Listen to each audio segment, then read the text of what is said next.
So sometimes people ask, if my church doesn't seem very radical, then should I leave that church? That question, well, it's so tough to discern what is radical. Like, what does that really mean? I think it'd be better to ask some more fundamental questions that are at the core of that. Number one, is the church biblical? Like that's a good question to ask. That there's an objective basis upon which to measure that. Is your church preaching the Bible, teaching the Bible, and not just preaching and teaching it, but saying we want to submit to it, we want to obey it, and what we do is going to fall in line with this word. If that's not happening, then my encouragement would be to, if the Lord has given you influence in that church, to say, how can we become more biblical and work toward that?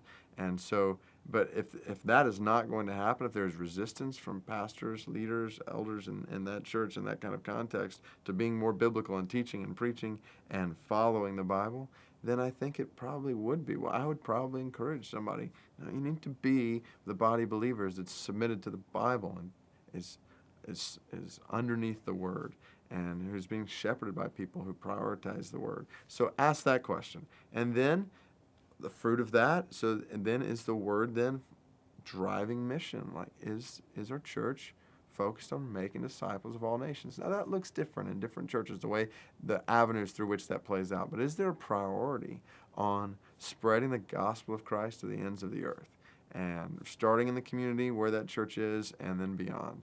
And I want to encourage every single follower of Christ to be in a church that is teaching, preaching the Word, obeying the Word, and the fruit of that is following Christ on mission in the community and to the ends of the earth. And so I certainly encourage every Christian to be a part of a church like that. And again, if somebody's church is not doing that, then I want to encourage them to graciously, humbly, with love and compassion, if there are opportunities to work within that church, to cultivate that and see that grow in that church, that can have huge benefit, not only in your own life, but in many, many others' lives that church impacts. So that's worthy work. Not every church, and certainly even the Church of Brook Hills, is not like arrived at a certain point, so there's always growth that needs to happen in that.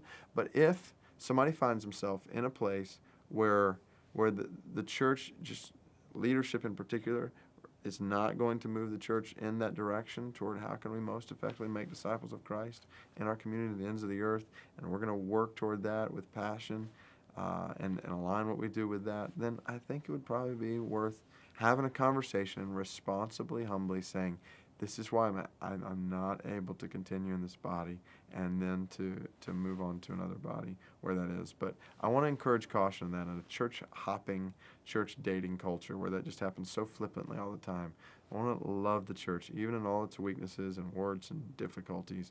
I want to encourage people to love the church. At the same time, I don't think people need to end up wasting 50 years of their Christian life not hearing the Word of God and not being a part of the mission of God.